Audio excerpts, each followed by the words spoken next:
Imagina el calor sofocante de un pantano prehistórico. El agua oscura apenas se mueve. El aire huele a vegetación podrida y a tierra húmeda. Los árboles se elevan como catedrales verdes, tan altos que apenas dejan pasar la luz del sol.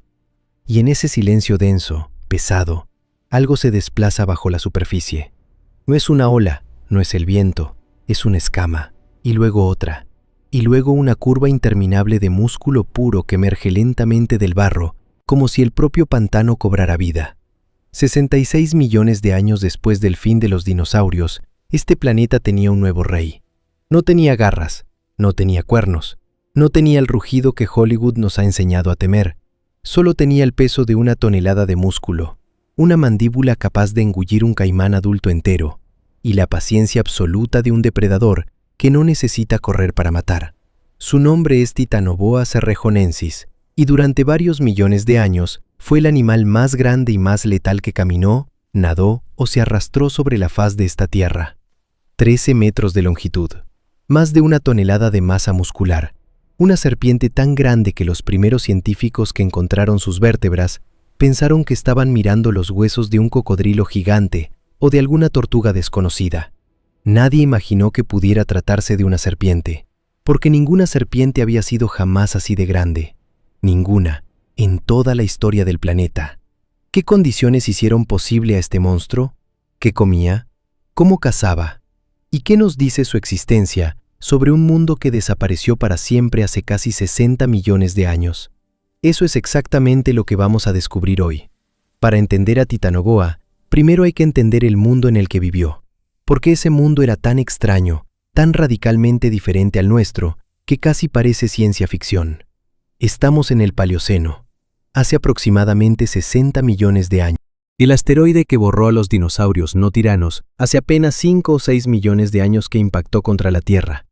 El polvo se ha asentado, los incendios globales se han apagado y el planeta, lentamente, ha comenzado a respirar de nuevo.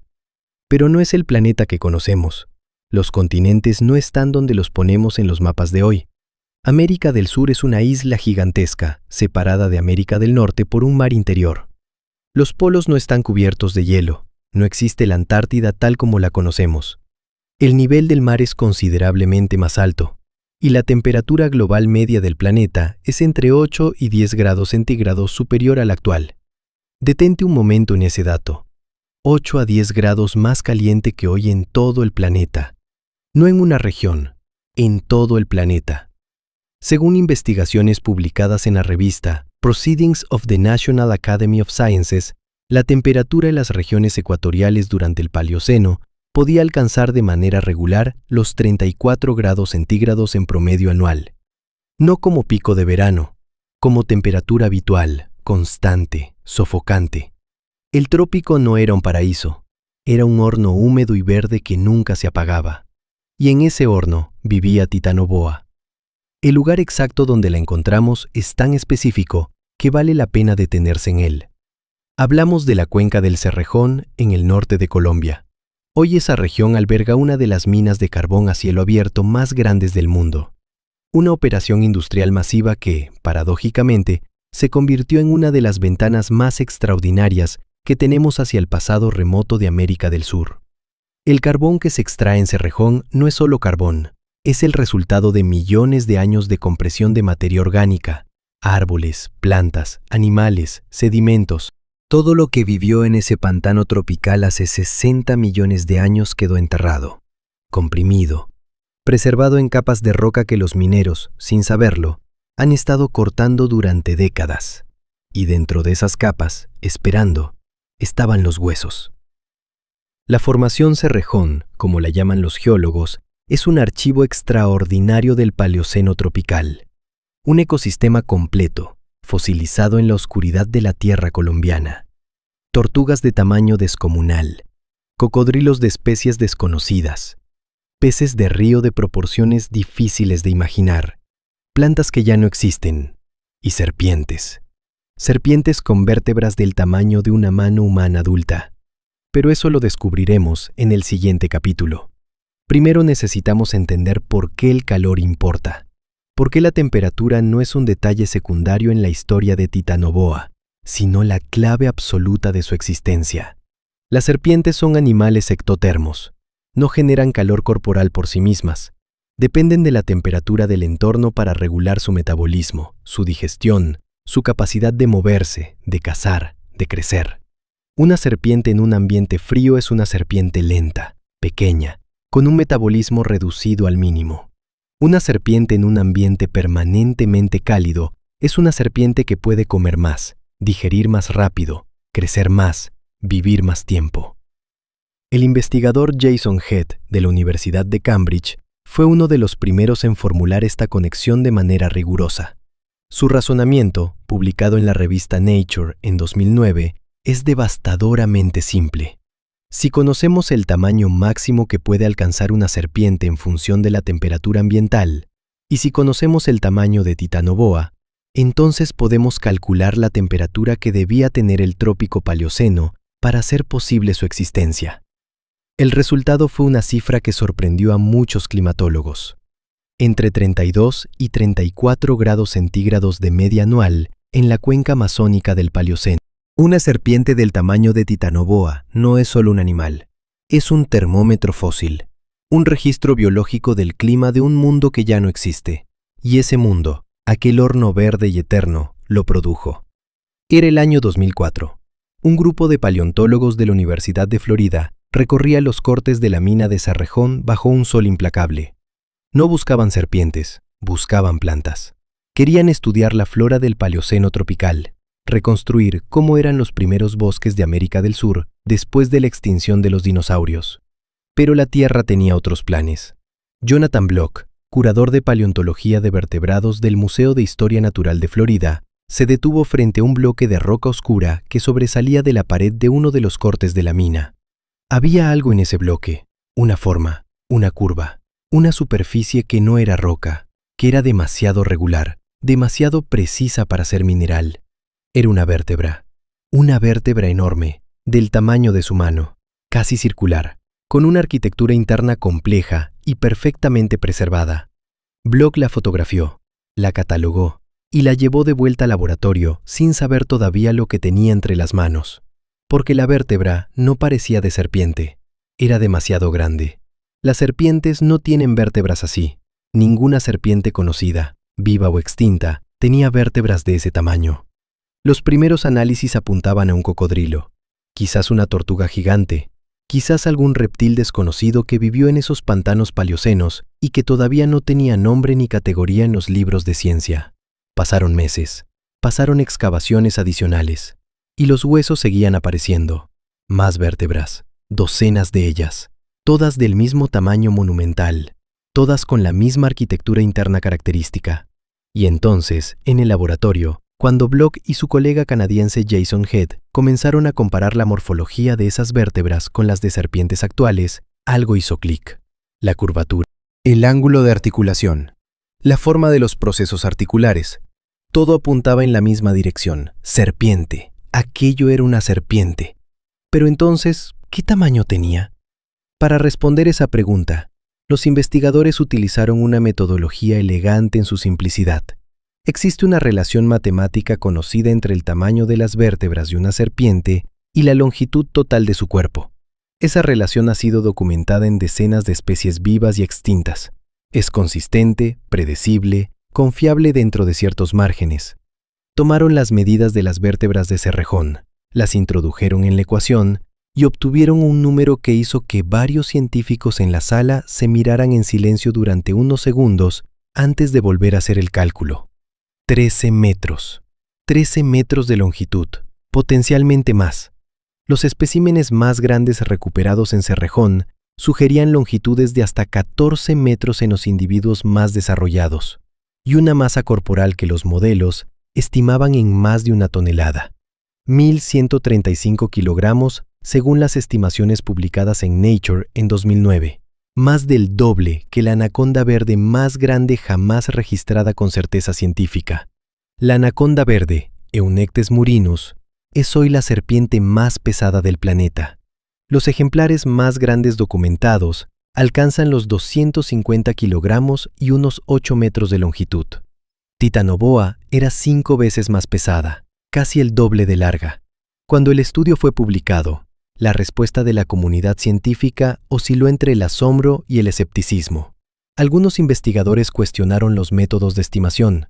Argumentaron que la relación entre el tamaño de las vértebras y la longitud corporal podría no ser tan universal como se suponía, que quizás Titanoboa era una serpiente con vértebras proporcionalmente más grandes que las de sus equivalentes modernos.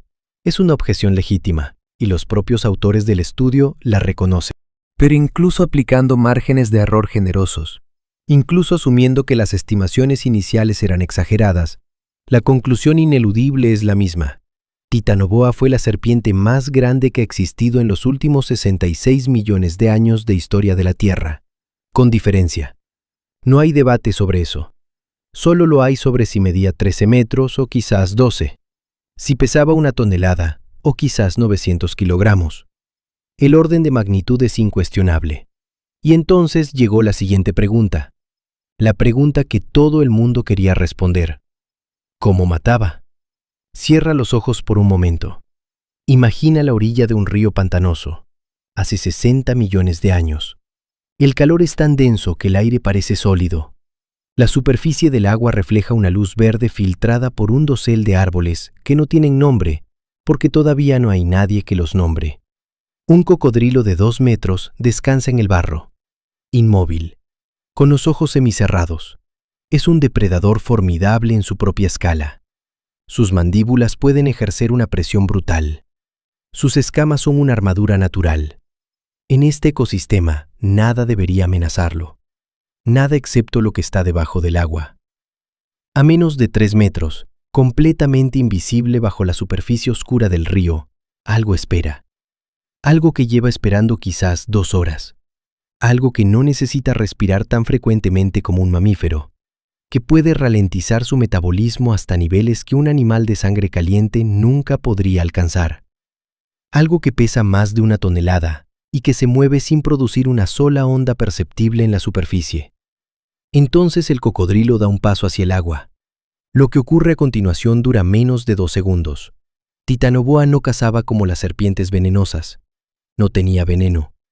No necesitaba inyectar nada en su presa. Era una constrictora, como las anacondas y las pitones actuales. Pero la constricción que ejercía no tiene comparación con ningún animal vivo hoy en la Tierra. Según los modelos biomecánicos desarrollados por investigadores de la Universidad de Toronto y publicados en el Journal of Vertebrate Paleontology, la presión que podía ejercer Titanoboa alrededor del cuerpo de su presa se estima en torno a 400 kilopascales. Para que eso tenga sentido, esa presión es suficiente para colapsar los pulmones de un cocodrilo adulto en cuestión de segundos. Suficiente para detener la circulación sanguínea de manera inmediata. Suficiente para fracturar costillas de manera sistemática con cada contracción muscular. Y cada vez que la presa intentaba exhalar, los anillos de músculo de Titanoboa se apretaban un poco más, sin dar espacio, sin dar tiempo, sin dar ninguna posibilidad. Esto es importante entenderlo bien. La constricción no mata por asfixia, como se creía durante décadas. Investigaciones recientes, en particular un estudio de 2015, publicado en el Journal of Experimental Biology por Scott Bobak y su equipo de la Universidad Dickinson, demostraron que la constricción en serpientes grandes mata principalmente por paro circulatorio. El corazón de la presa se detiene antes de que los pulmones dejen de funcionar. La presión sobre el sistema cardiovascular es tan intensa que el flujo sanguíneo colapsa en segundos. En Titanoboa, con una musculatura proporcionalmente mucho más desarrollada que cualquier constrictor actual, ese proceso debía ser devastadoramente rápido. Pero, ¿qué comía exactamente? Aquí entramos en un territorio donde la ciencia tiene respuestas parciales y preguntas abiertas todavía sin resolver. Las vértebras y los fragmentos de mandíbula recuperados en Cerrejón nos dan pistas, pero no un menú completo. Lo que sí sabemos es quiénes compartían el ecosistema de Cerrejón con Titanoboa. Y la lista es extraordinaria. En la misma formación geológica donde se encontraron los restos de Titanoboa, los paleontólogos han identificado al menos 3 especies de cocodrilos prehistóricos distintas. Uno de ellos, bautizado como Acherontissuchus guajiraensis, alcanzaba los 6 metros de longitud y tenía un hocico largo y estrecho, adaptado para cazar peces en aguas rápidas, similar al de los actuales gaviales. Otro, llamado Cerrejonisuchus improcerus, era más compacto pero igualmente formidable. Y había una tercera especie de crocodiliano, aún no completamente descrita. También había tortugas gigantescas. Carbonemys cofrini, descubierta en la misma formación Cerrejón, tenía un caparazón de casi 1,5 metros de longitud.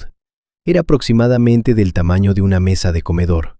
Sus mandíbulas podían triturar moluscos, caracoles y probablemente material vegetal duro sin ningún esfuerzo.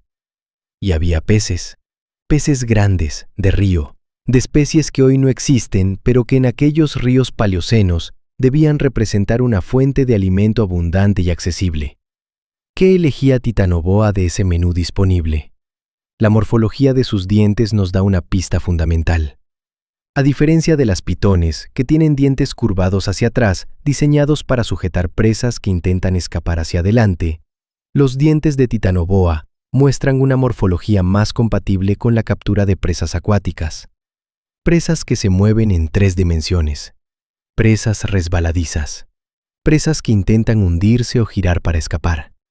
Esto sugiere que Titanoboa era, al menos en parte, un cazador acuático. Un especialista en emboscadas desde el agua. Un depredador que usaba los ríos y los pantanos no solo como hábitat, sino como arma. Piensa en cómo caza una anaconda verde hoy. Se sumerge, espera. Cuando una presa se acerca lo suficiente a la orilla o a la superficie, explota hacia adelante con una velocidad que contradice su tamaño. La primera mordida no mata, solo ancla, solo sujeta. Y entonces los anillos comienzan a cerrarse. Titanoboa debía funcionar de manera similar, pero a una escala que hace que la anaconda parezca inofensiva. Un cocodrilo de 2 metros no era una presa difícil para ella. Probablemente tampoco lo era uno de 3 metros. Los modelos de simulación sugieren que Titanoboa podía manejar presas de hasta 200 o 300 kilogramos con la musculatura que sus vértebras implican. Eso incluye a la mayoría de los cocodrilos que compartían su ecosistema. Las tortugas representaban un desafío diferente, no por su movilidad, sino por su caparazón. Y aquí aparece uno de los debates más interesantes en la paleontología de Titanoboa. ¿Podía Titanoboa romper el caparazón de Carbonemys? Algunos investigadores argumentan que sí, que la presión que podía ejercer con sus mandíbulas, combinada con la constricción de su cuerpo alrededor del caparazón, era suficiente para fracturarlo, o al menos para impedir que la tortuga retirara la cabeza y las extremidades, condenándola lentamente. Otros investigadores son más escépticos. Señalan que el caparazón de Carbonemys era excepcionalmente robusto y que incluso mandíbulas tan poderosas como las de Titanoboa podrían no haber sido suficientes para penetrarlo de manera consistente. Lo que sí parece claro es que ambos animales coexistieron durante millones de años en el mismo ecosistema. Y esa coexistencia prolongada implica que o bien no competían directamente por los mismos recursos, o bien que Titanoboa cazaba a Carbonemys de manera oportunista pero no sistemática. La naturaleza raramente produce depredadores que desperdician energía en presas que no pueden superar. Y Titanoboa, más que cualquier otro animal de su época, era una máquina de eficiencia energética perfecta. Comía cuando podía, digería durante semanas y esperaba, con una paciencia que ningún mamífero podría jamás igualar, porque ningún mamífero puede permitirse ralentizar su metabolismo de esa manera. Ningún mamífero puede pasar semanas sin moverse, sin comer, sin gastar energía y seguir siendo letal en el momento en que decide actuar. Esa era la ventaja definitiva de Titanoboa. No la velocidad, no el veneno, no la inteligencia, la paciencia. Y en aquel pantano paleoceno, la paciencia era la moneda más valiosa de todas. Hay un momento en la historia de la paleontología que merece ser contado con la atención que se merece, porque no todas las grandes descubiertas ocurren en laboratorios con equipamiento de última generación. Algunas ocurren en medio del polvo, bajo un sol implacable. en un lugar donde nadie esperaba encontrar nada extraordinario. Volvamos a Cerrejón. Año 2008. 4 años después de las primeras vértebras que desconcertaron a Jonathan Block y su equipo. Las excavaciones se han intensificado. La colaboración entre la Universidad de Florida, la Universidad Nacional de Colombia y la empresa minera Carbones del Cerrejón ha permitido acceder a niveles de la formación geológica que antes eran inaccesibles. Y los huesos no dejan de aparecer. En total, a lo largo de varias temporadas de excavación, el equipo recuperó restos correspondientes a un mínimo de 28 individuos distintos de Titanoboa cerrejonensis, 28 serpientes, vértebras, fragmentos de mandíbula, costillas, elementos del cráneo parcialmente preservados. Un archivo fósil extraordinariamente rico para un animal de esta antigüedad y de este tamaño. Ese número importa, porque 28 individuos no es una anomalía, no es un accidente geológico, es evidencia de una población, de una especie que era suficientemente abundante en ese ecosistema como para dejar huella múltiple en el registro fósil. Y eso nos dice algo fundamental sobre el papel ecológico de Titanoboa. No era una rareza. No era un gigante solitario que vagaba por los pantanos en busca de presas escasas. Era el depredador dominante de un ecosistema completo. El vértice de una pirámide alimentaria que se extendía por miles de kilómetros cuadrados de selva tropical paleocena. Pero hay algo más en esos 28 individuos, algo que los investigadores tardaron en procesar completamente porque no encajaba con ningún precedente conocido. La variación de tamaño entre los especímenes era enorme. Algunas vértebras pertenecían a individuos de tamaño relativamente modesto, serpientes de quizás 7 u 8 metros, grandes para cualquier estándar moderno, pero no excepcionales dentro del género. Otras vértebras pertenecían a individuos que, según los cálculos, debían superar los 12 metros con comodidad, y al menos 2 o 3 especímenes apuntaban a longitudes que rozaban o superaban los 14 metros. ¿Qué explica esa variación? Hay varias hipótesis. La primera es simplemente la edad. Las serpientes, a diferencia de los mamíferos, no dejan de crecer durante toda su vida. El crecimiento se ralentiza con la edad, pero no se detiene. Un individuo de Titanoboa que hubiera vivido durante décadas en un ecosistema rico en presas podría haber alcanzado proporciones que un individuo más joven nunca logró. La segunda hipótesis involucra el dimorfismo sexual. En las serpientes constrictoras modernas, las hembras son sistemáticamente más grandes que los machos. La anaconda verde hembra puede doblar en masa al macho. Si Titanoboa seguía el mismo patrón, los especímenes más grandes recuperados en Cerrejón podrían corresponder a hembras adultas en el pico de su desarrollo. La tercera hipótesis, más especulativa pero no descartable, sugiere que podría haber más de una especie de serpiente gigante en la formación Cerrejón, que Titanoboa cerrejonensis no estaba sola, que quizás convivía con parientes cercanos de tamaño ligeramente diferente. Esta tercera hipótesis no tiene confirmación. Los análisis morfológicos de las vértebras recuperadas hasta ahora sugieren una sola especie, pero el registro fósil de Cerrejón está lejos de ser completo. Cada nueva temporada de excavación añade información que obliga a revisar conclusiones anteriores. Y eso, en paleontología, es exactamente cómo debe funcionar la ciencia.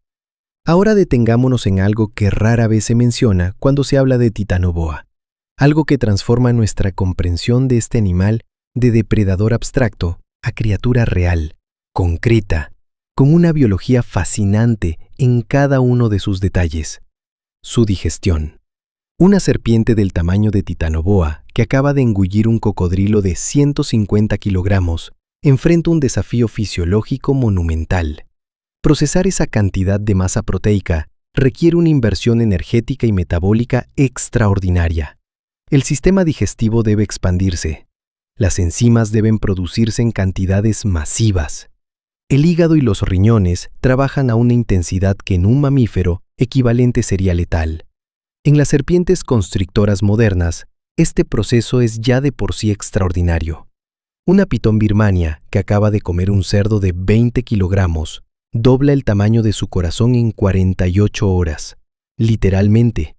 El corazón crece para bombear más sangre hacia el sistema digestivo. El intestino delgado aumenta su superficie absorbente en un 40%. El hígado se expande.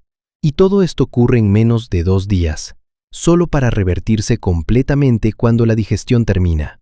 En Titanoboa, con presas que podían pesar 10 veces más que las de una pitón birmana, ese proceso debía ser de una magnitud difícil de imaginar, y tenía consecuencias directas sobre su comportamiento.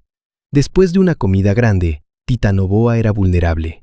No completamente indefensa, porque sus músculos seguían siendo formidables incluso en ese estado, pero su movilidad se reducía. Su capacidad de reacción disminuía. En ese periodo, que podía durar semanas, buscaba lugares seguros, cálidos, protegidos. Se hundía en el barro, se ocultaba bajo raíces de árboles, usaba el calor del suelo y del agua para acelerar la digestión. El calor era, literalmente, su medicina. Y aquí regresamos a la conexión fundamental que mencionamos al principio. El calor del Paleoceno no era solo el contexto de Titanoboa, era su combustible, su sistema de soporte vital.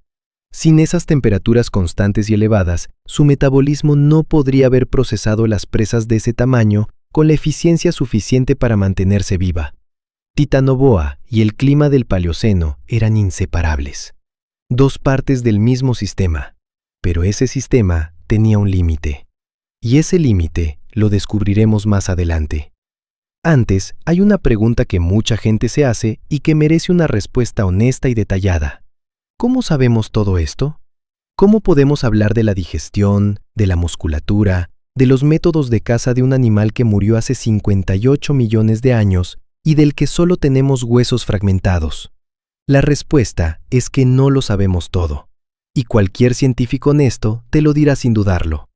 Lo que tenemos es un conjunto de inferencias construidas sobre varios pilares sólidos. El primero es la morfología comparada. Titanoboa pertenece a la familia Boidae, la misma familia que incluye a las anacondas y las boas constrictoras actuales. Esa relación filogenética nos permite aplicar lo que sabemos sobre la biología de sus parientes vivos a la reconstrucción de su fisiología, no de manera directa ni automática, sino como punto de partida informado. El segundo pilar es la biomecánica. Las vértebras de Titanoboa no son solo huesos, son registros de fuerza. Su grosor, su arquitectura interna, la forma de sus procesos articulares nos dicen cuánto peso debían soportar, qué tipo de movimientos realizaban, qué fuerzas musculares actuaban sobre ellas. A partir de esos datos, los modelos computacionales pueden estimar rangos de fuerza y movilidad con una precisión razonable. El tercer pilar es el contexto ecológico. Saber qué otros animales vivían en Cerrejón nos permite inferir qué opciones alimentarias tenía Titanoboa. No podemos saber con certeza absoluta qué comía, pero podemos saber qué tenía disponible. Y ese conocimiento, combinado con la morfología dentaria y mandibular, nos da una imagen razonablemente coherente. Y el cuarto pilar, quizás el más poderoso de todos, es la física. Las leyes de la biomecánica no cambian con el tiempo. Un músculo de determinadas dimensiones genera una fuerza calculable. Un cuerpo de determinada masa necesita una cantidad calculable de energía para moverse a determinada velocidad. La física no miente. Y cuando aplicamos la física a los huesos de Titanoboa, los números que obtenemos son consistentes, reproducibles y extraordinarios. No tenemos una película de Titanoboa cazando, no tenemos un registro de su comportamiento, pero tenemos algo casi igual de valioso. Tenemos la lógica implacable de la biología y de la física aplicada a los mejores fósiles de serpiente gigante que el planeta ha producido jamás. Y esa lógica nos dice que lo que vivió en los pantanos de Cerrejón hace 60 millones de años no fue solo un animal grande, fue algo que no volverá a existir. Algo que requirió condiciones planetarias específicas, irrepetibles, para emerger de entre todas las posibilidades que la evolución tenía disponibles. Algo que, de haber existido hoy, habría cambiado para siempre nuestra relación con la naturaleza. Hay una pregunta que late debajo de todo lo que hemos contado hasta ahora. Una pregunta que los paleontólogos se hicieron desde el primer momento en que comprendieron la magnitud de lo que habían encontrado en Cerrejón. ¿Por qué tan grande? No es una pregunta trivial. La evolución no produce gigantes por capricho. Cada kilogramo adicional de masa corporal es un costo energético. Cada centímetro adicional de longitud requiere más músculo, más hueso, más comida, más tiempo de crecimiento, más vulnerabilidad durante ese crecimiento. El gigantismo no es un regalo, es una apuesta. Y la evolución solo hace esa apuesta cuando el retorno es suficientemente alto. Entonces, ¿qué retorno obtenía Titanoboa por ser tan descomunalmente grande? Para responder eso, hay que hablar de un principio ecológico fundamental. Un principio que lleva el nombre de dos biólogos del siglo XX y que ha resultado ser una de las herramientas más poderosas para entender la evolución del tamaño en los animales. La regla de Bergmann. En su formulación original, esta regla establece que dentro de una especie o grupo de especies relacionadas, los individuos que viven en climas más fríos tienden a ser más grandes que los que viven en climas más cálidos. La razón es termodinámica. Un cuerpo más grande tiene una menor relación entre su superficie y su volumen, lo que reduce la pérdida de calor corporal en ambientes fríos. Pero hay una versión inversa de este principio que se aplica a los animales ectotermos, a los reptiles, a las serpientes. Para un animal que no genera su propio calor, un cuerpo más grande tarda más en enfriarse cuando la temperatura ambiente baja, y tarda más en sobrecalentarse cuando sube. Un cuerpo más grande amortigua las fluctuaciones térmicas del entorno. En un clima estable y permanentemente cálido, como el del Paleoceno tropical, esa inercia térmica era una ventaja enorme. Titanoboa no necesitaba moverse constantemente para regular su temperatura. No necesitaba buscar sombra ni refugio con la misma urgencia que una serpiente pequeña. Su masa colosal funcionaba como un depósito térmico natural. Almacenaba el calor del ambiente y lo liberaba lentamente. Eso significaba que podía permanecer activa durante periodos más largos, que podía cazar en condiciones en las que una serpiente más pequeña necesitaría retirarse, que su ventana de actividad metabólica era más amplia y más consistente. Pero el calor era solo uno de los factores. El otro era la disponibilidad de presas. Un ecosistema tropical del Paleoceno no se parecía a ningún ecosistema que exista hoy en la Tierra. Los grandes mamíferos herbívoros que dominan las sabanas y selvas actuales todavía no habían evolucionado. Los nichos ecológicos que hoy ocupan los elefantes, los rinocerontes, los grandes bóvidos, estaban vacíos o eran ocupados por formas primitivas y relativamente pequeñas. Pero los reptiles eran otra historia. En el Paleoceno tropical, los reptiles no habían cedido su dominio a los mamíferos, todavía no. Los cocodrilos eran enormes y abundantes. Las tortugas alcanzaban tamaños que hoy nos parecen fantásticos.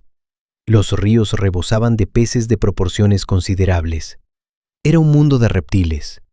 Un mundo donde la sangre fría todavía gobernaba las orillas de los ríos y el fondo de los pantanos. Y en ese mundo, ser el reptil más grande era ser el depredador supremo sin competencia posible. Ningún mamífero del Paleoceno podía desafiar a Titanoboa. Los mamíferos de esa época eran criaturas pequeñas, insectívoras o herbívoras, que apenas comenzaban el largo proceso de diversificación que eventualmente produciría ballenas, elefantes y primates. En el Paleoceno, los mamíferos vivían en los márgenes, en los árboles, en las grietas, lejos del agua y de lo que habitaba en ella, lejos de Titanoboa. Así que la serpiente no tenía competidores en su escala, no tenía depredadores naturales. Era, en el sentido más literal de la expresión, el animal más peligroso de su ecosistema para cualquier cosa que se le pusiera al alcance. Esa posición sin rival en la cima de la cadena alimentaria es precisamente lo que permitió que el gigantismo se consolidara generación tras generación. Los individuos más grandes tenían acceso a presas más grandes. Las presas más grandes proporcionaban más energía. Más energía significaba más supervivencia, más reproducción, más descendencia. Y esa descendencia heredaba la tendencia al gran tamaño. Durante millones de años, la selección natural empujó sistemáticamente hacia arriba el límite de tamaño de esta serpiente. Pero hay algo más que debemos considerar. Algo que añade una capa de complejidad fascinante a esta historia. Titanoboa no evolucionó en el vacío. evolucionó en el contexto de una extinción masiva. Hace 66 millones de años, el asteroide de Chicxulub golpeó la Tierra y borró aproximadamente el 75% de todas las especies del planeta. Los dinosaurios no aviares desaparecieron. Los pterosaurios desaparecieron. Los grandes reptiles marinos desaparecieron. Los ecosistemas que habían tardado cientos de millones de años en construirse se derrumbaron en cuestión de años o décadas. Y quedaron los supervivientes. Las serpientes eran uno de esos grupos que atravesaron el límite Cretácico-Paleógeno. No todas las especies sobrevivieron, pero el linaje sobrevivió. Y cuando el polvo se asentó y el planeta comenzó lentamente a recuperarse, ese linaje se encontró en un mundo extraordinariamente diferente. Un mundo con nichos ecológicos vacíos. Un mundo con ecosistemas reconstruyéndose desde cero. Un mundo donde los grandes depredadores que antes imponían límites al tamaño de las serpientes habían desaparecido. Un mundo de oportunidades sin precedentes. La radiación adaptativa que siguió a la extinción del Cretácico fue uno de los episodios evolutivos más extraordinarios de la historia de la vida en la Tierra. En un periodo relativamente corto en términos geológicos, los grupos supervivientes comenzaron a diversificarse y a expandirse hacia los nichos vacíos. Los mamíferos comenzaron su ascenso, las aves comenzaron a diversificarse, y las serpientes, en el trópico húmedo y cálido de lo que hoy es América del Sur, comenzaron a crecer. Titanoboa es, en cierta manera, un producto directo del asteroide. No existiría sin la catástrofe que limpió el tablero ecológico, sin la desaparición de los grandes depredadores del Cretácico que la habrían mantenido en los márgenes, pequeña y discreta. El fin del mundo de los dinosaurios fue el principio del mundo de Titanoboa. Hay algo profundamente poético en eso, y algo profundamente inquietante, porque nos recuerda que la evolución no tiene dirección, no tiene propósito, no avanza hacia ningún ideal predeterminado de perfección o de complejidad.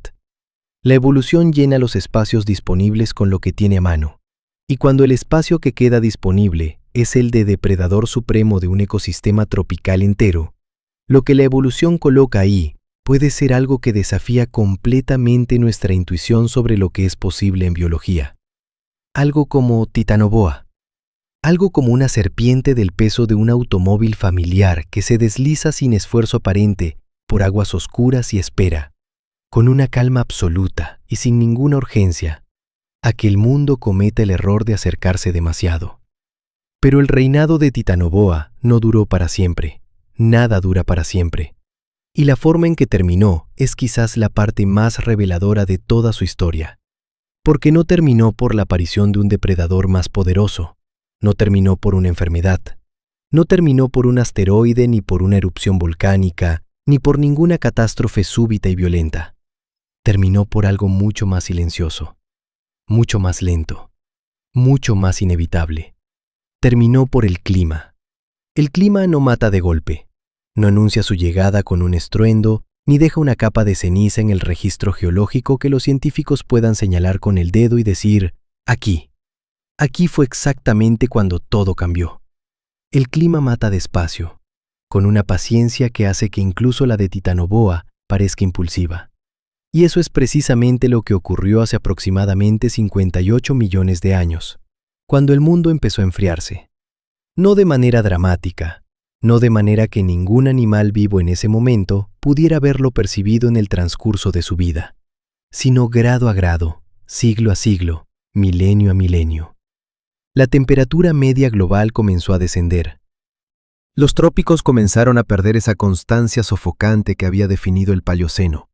Las estaciones, antes prácticamente inexistentes en las regiones ecuatoriales, comenzaron a insinuarse. Periodos más secos, noches más frescas, fluctuaciones térmicas que antes eran imperceptibles y que ahora comenzaban a tener consecuencias biológicas reales. Para un mamífero, un descenso de 2 o 3 grados en la temperatura media anual es un inconveniente. Para un animal ectotermo del tamaño de Titanoboa, es una sentencia. Recuerda la conexión que establecimos al principio. Jason Head y su equipo demostraron que el tamaño de Titanoboa era posible gracias a temperaturas medias de entre 32 y 34 grados centígrados. Esa no era una cifra arbitraria, era el umbral fisiológico mínimo que permitía a un animal de esa masa procesar alimento con suficiente eficiencia como para mantenerse vivo y crecer. Cuando la temperatura comenzó a caer por debajo de ese umbral, el metabolismo de Titanoboa empezó a fallar. No de manera catastrófica, no de una vez, sino de manera gradual, silenciosa, acumulativa. Las digestiones se volvieron más lentas. Los periodos de inactividad se alargaron. Los individuos más grandes, los que necesitaban más energía para mantener sus cuerpos en funcionamiento, fueron los primeros en sufrir. Los más jóvenes y más pequeños aguantaron más tiempo. Pero el vector era claro e inapelable. Y además del frío, había otro problema. Un problema que se desarrollaba en paralelo y que atacaba a Titanoboa desde un ángulo completamente diferente. Sus presas estaban cambiando. El Eoceno, el período geológico que sucedió al Paleoceno hace aproximadamente 56 millones de años, trajo consigo una transformación profunda de los ecosistemas tropicales. Los mamíferos, que durante el Paleoceno habían permanecido en los márgenes del mundo dominado por los reptiles, comenzaron su expansión definitiva. Nuevas formas aparecieron, formas más grandes, formas más diversas, formas que comenzaron a competir con los reptiles por recursos y por espacio. Los cocodrilos, que habían sido una de las fuentes de alimento principales de Titanoboa, respondieron a la presión evolutiva diversificándose y en algunos casos reduciéndose de tamaño. Las comunidades de reptiles acuáticos que habían caracterizado el Paleoceno de Cerrejón comenzaron a modificarse. El ecosistema que había sido el hogar perfecto de Titanoboa empezó a convertirse en algo diferente. Un hogar para el que Titanoboa no estaba diseñada. Aquí es importante detenerse y ser preciso sobre lo que la ciencia dice y lo que todavía no sabe con certeza. El registro fósil de Titanoboa termina en la Formación Cerrejón, que corresponde aproximadamente al Paleoceno tardío. No tenemos fósiles de Titanoboa del Eoceno. Eso podría significar que se extinguió en la transición entre ambos periodos, pero también podría significar simplemente que no hemos encontrado sus fósiles del Eoceno todavía, o que vivió en regiones del Eoceno que todavía no han sido excavadas con suficiente intensidad. El registro fósil es una muestra fragmentaria de la realidad, siempre lo ha sido, y la ausencia de evidencia no es evidencia de ausencia. Lo que sí podemos decir con confianza es que en algún momento entre hace 58 y 50 millones de años, las serpientes del tamaño de Titanoboa desaparecieron del registro geológico. No encontramos sus sucesoras. No encontramos una línea evolutiva que continúe su legado de gigantismo extremo en América del Sur. Encontramos un vacío. Y ese vacío nos habla de una extinción, quizás gradual, quizás más rápida de lo que el enfriamiento climático sugeriría por sí solo, pero una extinción al fin. Ahora bien, ¿fue Titanoboa completamente única? ¿O hubo otras serpientes gigantes en otros momentos y lugares de la historia de la Tierra? Esta pregunta tiene una respuesta que sorprende a mucha gente. Porque Titanoboa no fue la única apuesta de la evolución en la dirección del gigantismo en serpientes. Fue la más extrema que conocemos, pero no fue la única. En 2015, investigadores del Instituto Smithsoniano de Investigaciones Tropicales describieron fragmentos de vértebras de una serpiente gigante procedentes del Mioceno de Venezuela. El animal, bautizado provisionalmente mientras se completa su descripción formal, vivió hace aproximadamente 10 millones de años y podría haber alcanzado longitudes de entre 10 y 12 metros. Menor que Titanoboa, pero en el mismo orden de magnitud. Y en 2019, un equipo de investigadores indios describió Vasuki indicus, una serpiente gigante del Eoceno medio de Gujarat, en la India. Con vértebras que sugieren una longitud de entre 11 y 15 metros, Vasuki indicus representa un desafío directo al título de serpiente más grande de la historia, que hasta entonces ostentaba Titanoboa sin competencia. El debate sobre cuál de las dos era más grande todavía no está resuelto. Las estimaciones de tamaño en ambos casos dependen de metodologías similares y tienen márgenes de error comparables. Lo que sí está claro es que el gigantismo extremo en serpientes no fue un accidente único e irrepetible.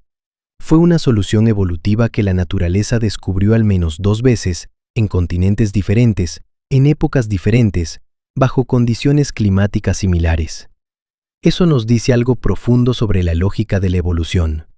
Cuando las condiciones son las adecuadas, cuando el calor es suficiente y las presas son abundantes, y los competidores están ausentes, la evolución encuentra el camino hacia el gigantismo.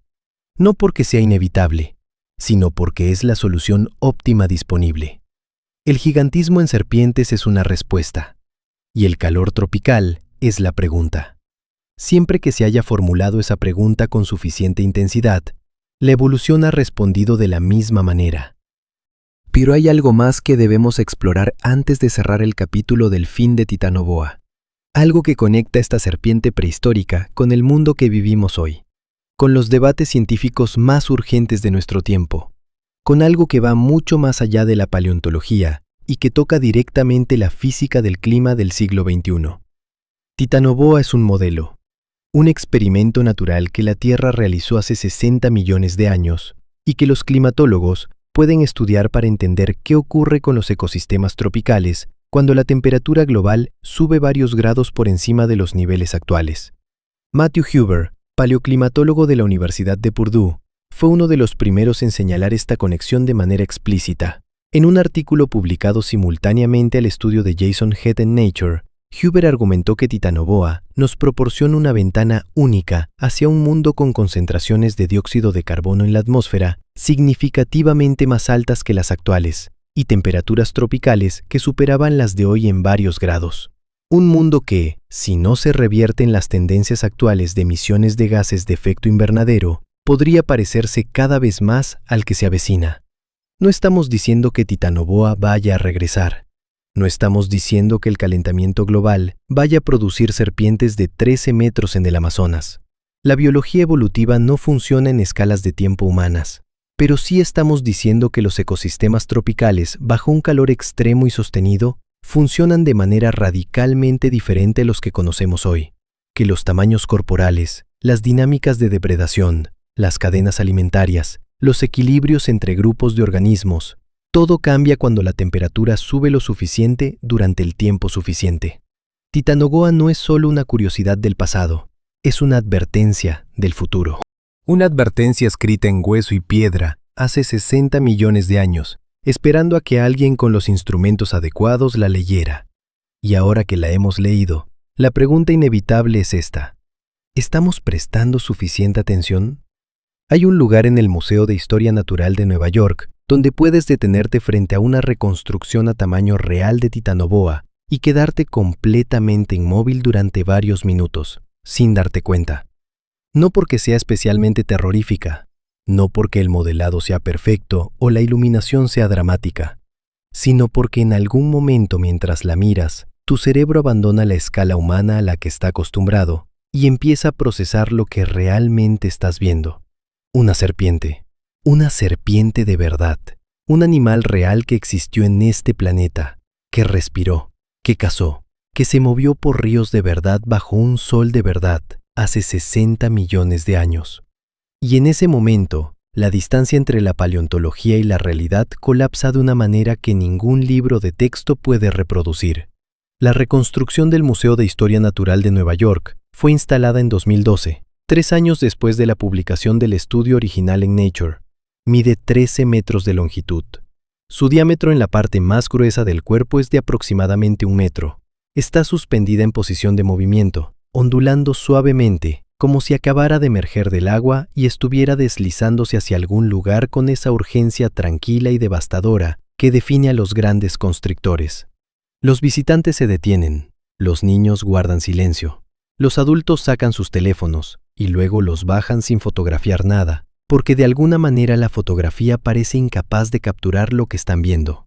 Esa reacción visceral, ese silencio instintivo frente a algo que el cerebro humano reconoce como peligroso a un nivel más profundo que el pensamiento consciente, nos dice algo interesante sobre nuestra relación con las serpientes y sobre por qué Titanoboa, más que casi cualquier otro animal prehistórico, produce en la gente una respuesta que va más allá del asombro intelectual.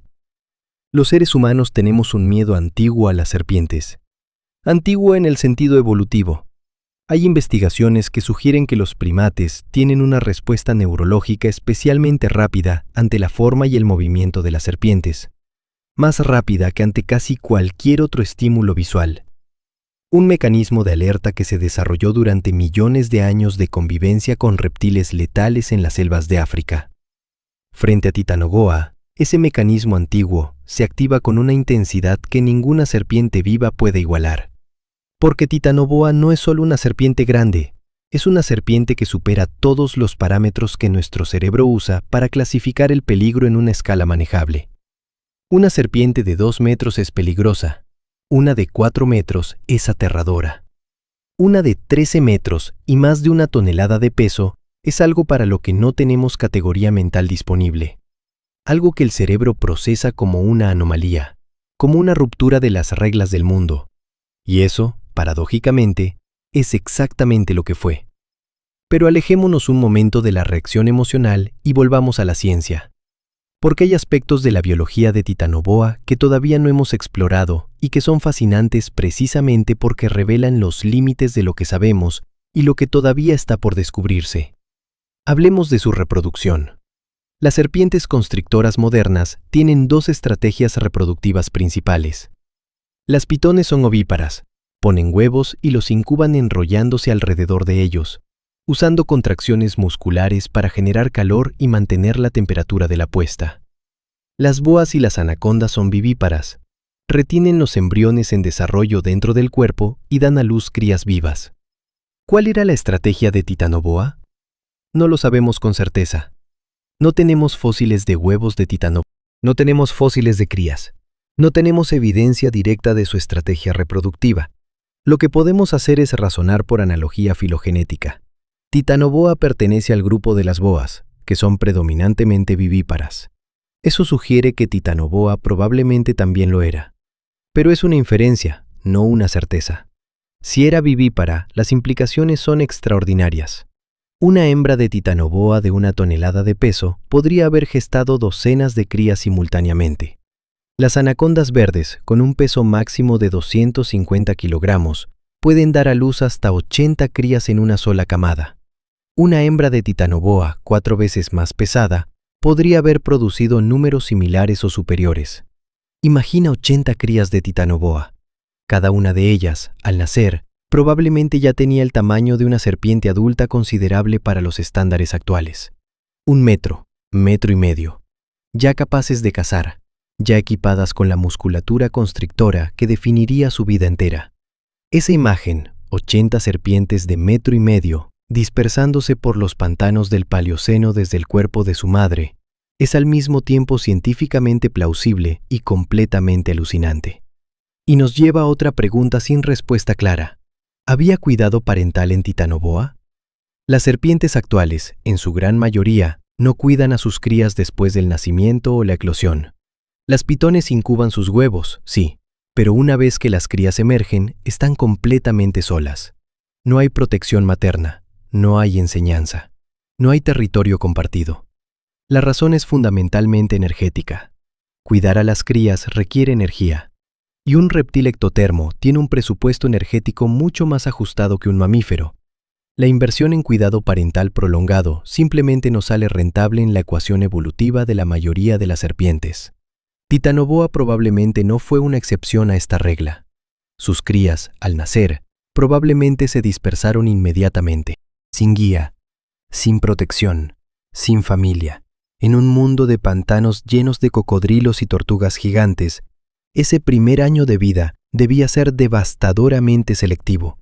Solo los más rápidos, los más agresivos, los más afortunados sobrevivían para crecer hasta el tamaño que el registro fósil nos ha preservado. La selección natural en su forma más brutal y más pura. Hay otro aspecto de Titanoboa que merece atención y que raramente recibe la cobertura que merece: su lugar en la historia de la paleontología latinoamericana. Cerrejón no es solo un yacimiento fósil extraordinario, es un símbolo de cómo la paleontología global ha cambiado en las últimas décadas. Durante mucho tiempo, los grandes descubrimientos paleontológicos se concentraban en América del Norte, Europa y en menor medida Asia y África. Los museos y universidades de esas regiones tenían los recursos, la infraestructura y la tradición académica necesaria para realizar y publicar investigaciones de alto impacto. América del Sur era, en términos paleontológicos, un continente subestimado. Sus formaciones geológicas eran conocidas. Sus fósiles habían sido documentados desde el siglo XIX. Pero la profundidad del trabajo sistemático, la intensidad de las excavaciones, la sofisticación del análisis estaban por detrás de lo que ocurría en el hemisferio norte. Titanoboa cambió eso.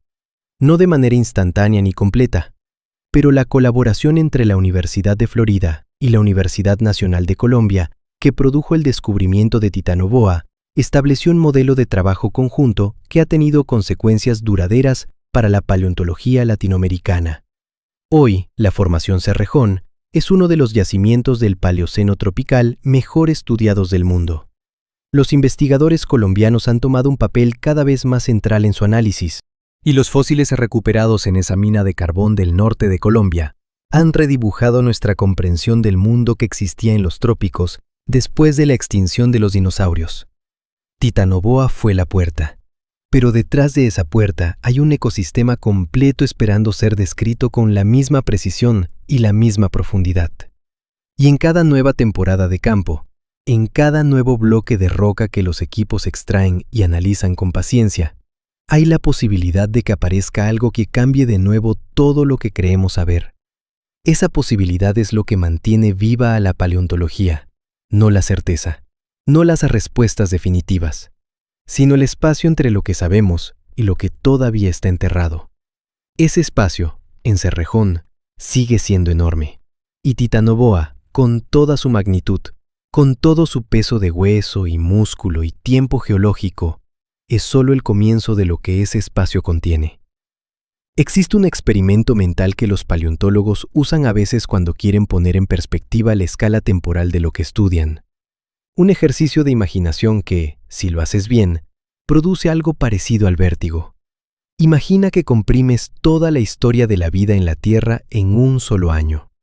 Enero 1 es el momento en que aparecen las primeras células. Diciembre 31 a medianoche es el momento presente. En esa escala, los dinosaurios aparecen alrededor del 16 de diciembre y desaparecen el 26. Titanoboa vive entre el 27 y el 28 de diciembre. Los primeros homínidos aparecen el 31 de diciembre, a eso de las 11 de la noche.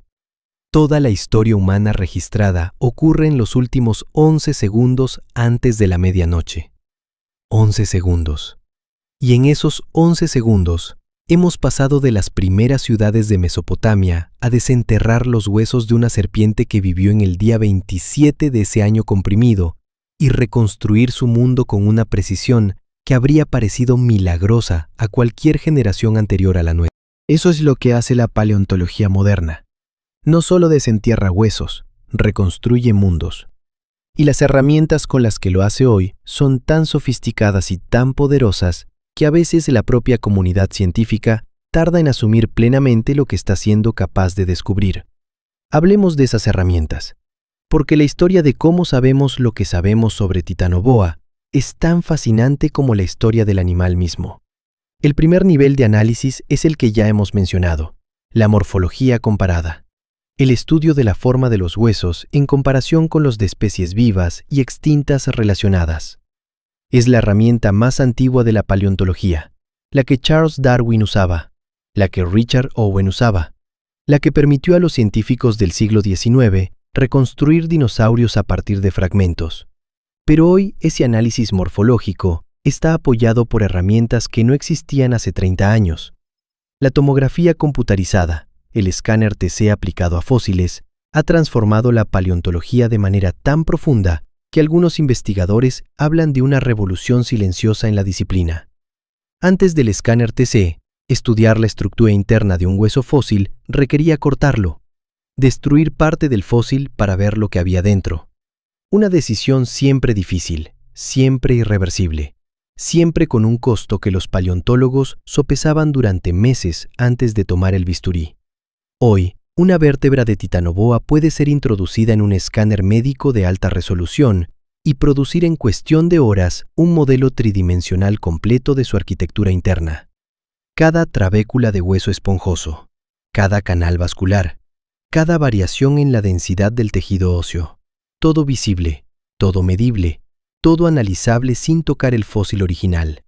Y esos modelos tridimensionales pueden ser manipulados en el ordenador. Pueden ser articulados con vértebras adyacentes para simular el rango de movimiento de la columna vertebral.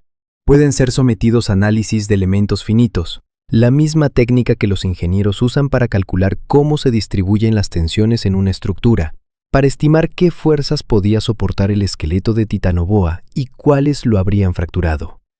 Un estudio publicado en 2017 en la revista PLOS ONE aplicó precisamente este tipo de análisis a un conjunto de vértebras de Titanoboa.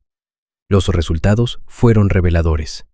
La arquitectura interna de las vértebras sugería una columna vertebral capaz de soportar tensiones de torsión y flexión lateral extremadamente altas, mucho más altas de lo que sería necesario para el simple movimiento de una serpiente que se desplaza en superficie plana. Eso es consistente con un animal que pasaba tiempo significativo en el agua. En el agua, una serpiente de ese tamaño necesita usar su cuerpo completo como herramienta de propulsión. Ondulaciones laterales amplias y poderosas que generan empuje contra el agua. Fuerzas que se distribuyen a lo largo de toda la columna vertebral y que requieren una arquitectura ósea capaz de absorberlas sin fracturarse. Titanoboa era, en todo lo que sus huesos nos dicen, un animal perfectamente diseñado para el agua. Para los ríos lentos, los pantanos profundos, los canales sombreados por vegetación densa.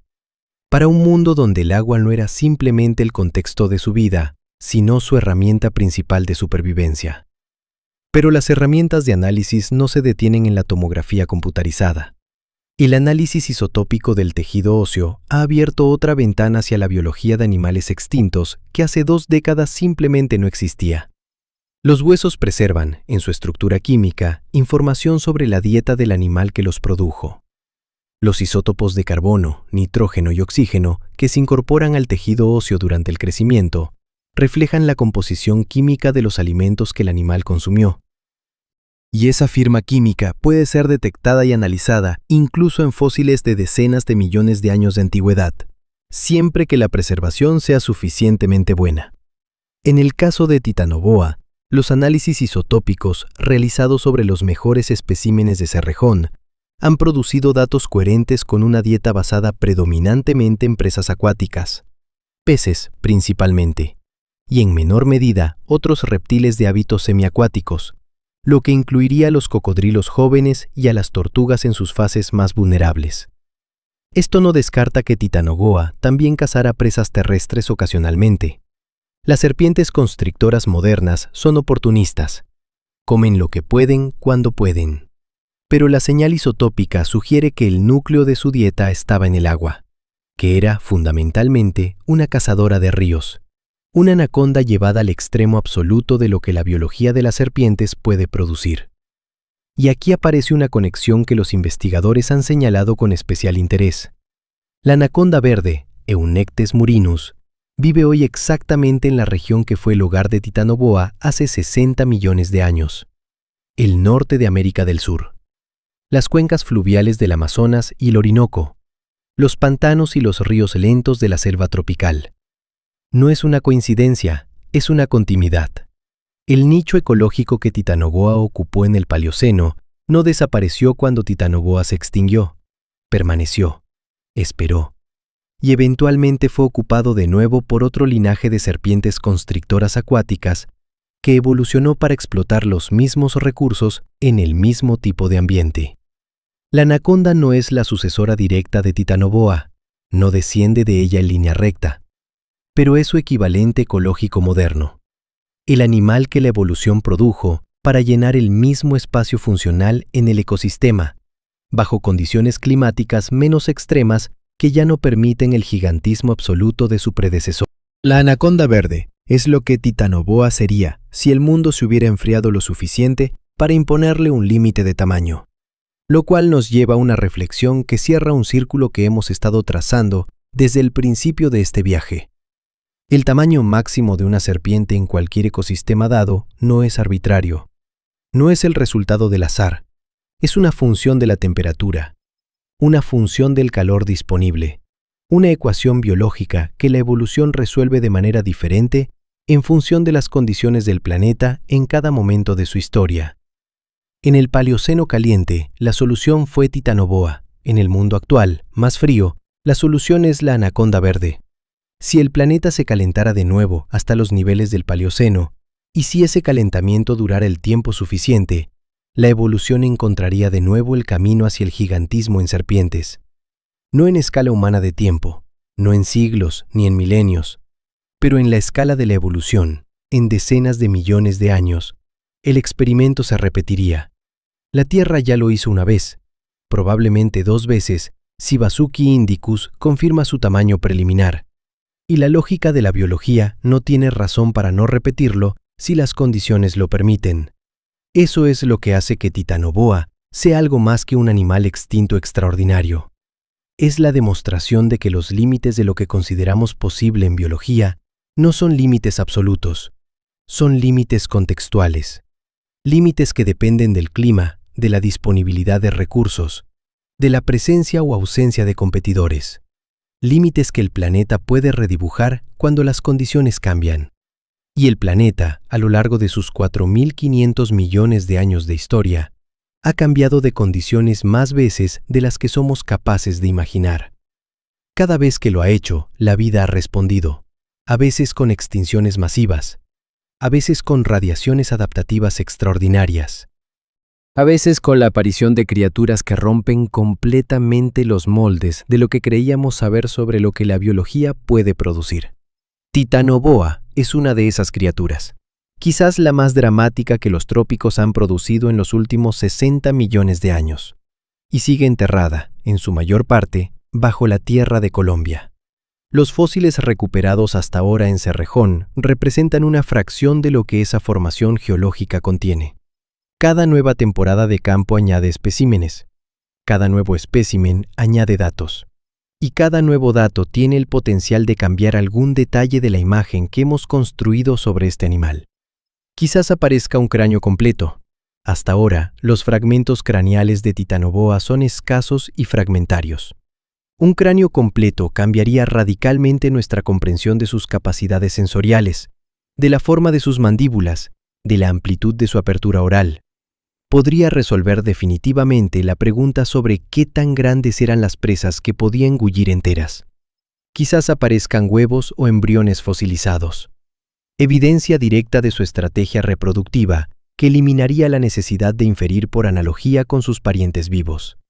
Quizás aparezca evidencia de comportamiento social, indicios de que múltiples individuos compartían el mismo espacio de manera no accidental, de que había algún tipo de estructura en la población más compleja que la simple coexistencia de depredadores solitarios. La paleontología vive de esa posibilidad permanente, de saber que el próximo bloque de roca que alguien extraiga en algún lugar del planeta podría contener algo que cambia completamente una historia que creíamos conocer bien. Y en Cerrejón, esa posibilidad no es abstracta, es concreta, es inmediata, es real. Porque los huesos siguen apareciendo. Hay una conversación que ocurrió en 2009 que merece ser recordada. No en un laboratorio, no en una conferencia científica, sino en una sala de reuniones de una empresa minera en el norte de Colombia. Jonathan Bloch y Jason Head estaban presentando sus resultados preliminares a los directivos de Carbones del Cerrejón. Les explicaban lo que habían encontrado en los cortes de su mina. Les mostraban fotografías de las vértebras. Les describían el animal que esos huesos representaban. Y en algún momento de esa presentación, uno de los directivos interrumpió con una pregunta que ninguno de los 2 científicos esperaba. ¿Cuántos más hay ahí dentro? Es una pregunta que parece simple, pero contiene en su interior toda la complejidad del registro fósil, toda la incertidumbre de la paleontología, toda la magnitud de lo que la formación Cerrejón representa como archivo del pasado. La respuesta honesta es, no lo sabemos, y probablemente nunca lo sabremos del todo, porque la formación Cerrejón no es un yacimiento localizado, no es una cueva con un número finito de huesos en el suelo que puedas inventariar y declarar completo. Es una formación geológica que se extiende por miles de kilómetros cuadrados de subsuelo colombiano. Una capa de tiempo fosilizado que tiene en algunos puntos decenas de metros de espesor. Un archivo cuya extensión real no ha sido completamente mapeada y cuyo contenido no puede ser estimado con ninguna precisión razonable. Lo que sí sabemos es esto. En la porción de la formación Cerrejón que ha sido accesible gracias a las operaciones mineras, en esa fracción relativamente pequeña del total, han aparecido restos de 28 individuos de Titanoboa, 3 especies de cocodrilos prehistóricos, al menos 2 especies de tortugas gigantes, incluyendo Carbonemys cofrini, múltiples especies de peces de agua dulce y una diversidad de plantas que ha permitido reconstruir con notable detalle el dosel forestal del Paleoceno tropical. Eso en una fracción de la formación, en la parte que la minería ha expuesto. El resto sigue enterrado, intacto, preservado en la oscuridad del subsuelo colombiano, con la misma fidelidad con la que ha estado preservado durante 60 millones de años. Y eso nos lleva a una reflexión sobre el tiempo que es difícil de procesar, pero que vale la pena intentar. 60 millones de años. Ese es el tiempo que lleva Titanoboa enterrada bajo la tierra de Colombia. Para entender lo que ese número significa realmente, hay que ponerlo en contexto. El ancestro común de los humanos y los chimpancés vivió hace aproximadamente 7 millones de años. Los primeros miembros del género Homo aparecieron hace unos 2 millones de años. El Homo sapiens anatómicamente moderno existe desde hace unos 300.000 años. La agricultura tiene unos 12.000 años. La escritura tiene unos 5.000. Titanoboa murió hace 60 millones de años. 8 veces más tiempo del que ha transcurrido desde que nuestro linaje se separó del de los chimpancés. 30 veces más tiempo del que el género Homo lleva existiendo. 200 veces más tiempo del que lleva existiendo nuestra especie. Y sin embargo, sus huesos están ahí, preservados, legibles, capaces de contarnos su historia con una precisión que aumenta con cada nueva herramienta de análisis que la ciencia desarrolla. Eso es lo que hace que la geología sea, en su esencia más profunda, una disciplina que desafía la intuición humana. Estamos construidos para pensar en escalas de tiempo humanas, generaciones, siglos, milenios en el mejor de los casos.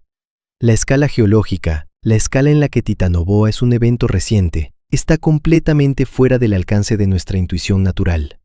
Necesitamos instrumentos para pensarla, metáforas, comparaciones. La analogía del año comprimido que mencionamos antes. Y aún así, incluso con esos instrumentos, la escala sigue siendo abrumadora. Pero volvamos a la ciencia. Porque hay un aspecto de la historia de Titanoboa que todavía no hemos explorado en profundidad y que es quizás el más especulativo, el más debatido, y también el más fascinante de todos. ¿Qué tan inteligente era Titanoboa? La pregunta puede parecer extraña, aplicada a una serpiente. Las serpientes no son conocidas precisamente por su capacidad cognitiva. No tienen corteza cerebral desarrollada, no tienen las estructuras neurológicas que asociamos con la inteligencia en mamíferos y aves. Son, en términos de arquitectura cerebral, organismos relativamente simples comparados con un cuervo o un delfín o un elefante. Pero simple no significa ineficaz. Y la cognición de las serpientes es un campo de investigación que ha experimentado una revisión profunda en los últimos 20 años. Estudios realizados en anacondas y pitones en cautividad han demostrado que estas serpientes son capaces de aprendizaje asociativo. Pueden asociar señales visuales y olfativas con la presencia de alimento. Pueden aprender a anticipar rutinas. Pueden recordar la ubicación de presas frecuentes en su territorio. No es la inteligencia de un chimpancé. No es la capacidad de resolución de problemas de un cuervo, pero es una forma de cognición funcional que en el contexto de un depredador de emboscada es exactamente lo que se necesita. Un depredador de emboscada no necesita planificar estrategias complejas. No necesita comunicarse con otros miembros de su especie para coordinar una cacería. No necesita innovar herramientas ni resolver laberintos. Necesita saber dónde están las presas. Necesita saber cuándo el momento es el adecuado. Necesita tener la paciencia para esperar ese momento sin moverse, sin alertar a la presa, sin desperdiciar la oportunidad cuando finalmente llega. Para eso, el cerebro de una serpiente suficiente. Más que suficiente. Titanoboa tenía, según las inferencias basadas en el tamaño craneal de los fragmentos recuperados, un cerebro proporcionalmente pequeño incluso para una serpiente de su tamaño. Pequeño en términos absolutos, pequeño en términos relativos. Un órgano de procesamiento neurológico que, comparado con el del animal que lo contenía, parece casi simbólico. Y sin embargo ese cerebro diminuto era capaz de coordinar más de 1 tonelada de músculo con una precisión y una velocidad que ningún ingeniero mecánico podría replicar con los materiales disponibles hoy. Era capaz de detectar las vibraciones del suelo y del agua que indicaban la presencia de una presa a distancias considerables. Las serpientes no tienen oídos externos, no perciben el sonido de la manera en que lo hacemos nosotros, pero tienen un sistema extraordinariamente sensible de detección de vibraciones a través de la mandíbula y a través de la piel en contacto con el suelo o el agua. Un sistema que les permite percibir el movimiento de animales que todavía no son visibles ni olfateables. En el agua turbia de los pantanos paleocenos, donde la visibilidad era prácticamente nula, esa capacidad de detección vibracional era la herramienta principal de caza. Titanoboa no veía a sus presas, las sentía. Sentía el desplazamiento del agua que producía un cocodrilo moviéndose en la oscuridad a 10 metros de distancia. Sentía las ondas de presión que indicaban el tamaño y la velocidad del animal que las producía. Y entonces calibraba, decidía, atacaba o esperaba, todo con un cerebro del tamaño de un puño cerrado. Hay algo profundamente humillante en eso, si lo piensas bien. Toda la complejidad neurológica que los humanos hemos desarrollado durante millones de años de evolución, toda esa arquitectura cerebral que nos permite escribir poesía y construir telescopios y desenterrar los huesos de animales extintos, no hace que seamos mejores cazadores que una serpiente con un cerebro primitivo y 60 millones de años de perfeccionamiento evolutivo. En su entorno, con sus presas, bajo sus condiciones, Titanoboa era perfecta. No necesitaba más cerebro del que tenía, no necesitaba más velocidad de la que podía alcanzar, no necesitaba más fuerza de la que sus músculos producían. Era la solución óptima para un problema específico, en un entorno específico, bajo condiciones específicas. Y la evolución, que no tiene estética ni preferencias ni valores, simplemente la mantuvo, durante millones de años, sin cambiarla de manera significativa, porque cuando algo funciona perfectamente, la selección natural no lo toca. Ese es quizás el mensaje más poderoso que Titanoboa nos transmite desde el registro fósil. No que sea el animal más grande, no que sea el depredador más temible, sino que la perfección evolutiva no tiene escala fija. No hay una talla única de perfección. Hay infinitas formas de ser perfectamente adaptado, y cada una de ellas es específica al contexto que la produjo. Titanoboa era perfecta para el Paleoceno tropical de América del Sur. La anaconda verde es perfecta para el Amazonas del presente, y en algún rincón todavía no explorado del registro fósil, probablemente hay docenas de formas de perfección que todavía no conocemos. Animales que resolvieron el problema de la supervivencia de maneras que no hemos imaginado todavía, que vivieron y murieron, y dejaron huesos en formaciones geológicas que nadie ha excavado todavía, esperando, con la misma paciencia infinita que caracterizó a Titanoboa en vida. El planeta guarda sus secretos en capas, los deposita con cuidado geológico, milímetro a milímetro, siglo a siglo, y los entrega lentamente, solo a quienes tienen la paciencia y las herramientas para pedirlos correctamente. La paleontología es esa petición, formulada en el lenguaje de los picos y las brochas, de los escáneres y los espectrómetros, de los modelos computacionales y los análisis isotópicos. Y Cerrejón, ese corte de mina en el norte de Colombia donde el carbón y los huesos comparten el mismo subsuelo desde hace 60 millones de años, sigue respondiendo. Cada temporada, cada excavación, cada bloque de roca que se parte y revela una curva, una superficie, una forma que no es mineral, sino biológica. Cada hueso nuevo es una palabra más en una historia que empezamos a leer hace apenas 20 años. Y la historia todavía no ha terminado. Hay una pregunta que no hemos formulado todavía de manera directa. Una pregunta que flota sobre todo lo que hemos contado. sobre cada dato, sobre cada reconstrucción, sobre cada modelo computacional y cada análisis isotópico. ¿Qué significa para nosotros? ¿Qué cambia en nuestra visión del mundo el hecho de que Titanoboa haya existido? No es una pregunta sentimental. Es una pregunta científica y filosófica de primera magnitud. Y merece una respuesta que esté a la altura de la criatura que la inspira. Empecemos por lo más concreto. Titanoboa cambió la paleontología de América del Sur de manera irreversible. Antes de 2009, el Paleoceno tropical era uno de los periodos menos estudiados de la historia geológica del continente. No porque no hubiera fósiles, sino porque nadie había mirado con suficiente atención en los lugares correctos. La formación Cerrejón existía, los cortes de la mina existían, los huesos estaban ahí, asomando de la roca oscura, esperando a que alguien con los conocimientos adecuados pasara por delante y se detuviera. El descubrimiento de Titanoboa no fue solo el descubrimiento de una serpiente gigante, fue la demostración de que el Paleoceno tropical de América del Sur era un ecosistema de una riqueza y una complejidad que nadie había documentado correctamente, que detrás de Titanoboa había un mundo completo esperando ser descrito. Y esa demostración desató una oleada de investigación que todavía no se ha detenido. Desde 2009, la Formación Cerrejón ha producido descripciones formales de múltiples especies nuevas de cocodrilos, tortugas, peces y plantas. Ha generado decenas de estudios sobre el clima del Paleoceno, sobre las temperaturas tropicales de esa época, sobre la composición de los bosques que existían en lo que hoy es Colombia hace 60 millones de años. Ha establecido colaboraciones entre universidades de 3 continentes que han transformado la manera en que la paleontología latinoamericana se relaciona con la comunidad científica global.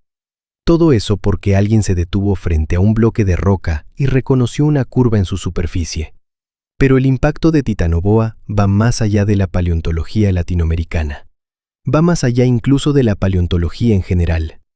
Hablemos de lo que Titanoboa le dice a la biología evolutiva sobre los límites del tamaño en los animales.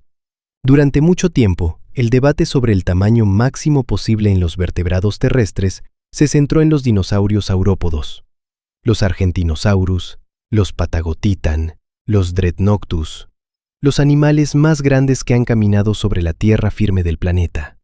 Y la pregunta era siempre la misma: ¿cuál es el límite físico?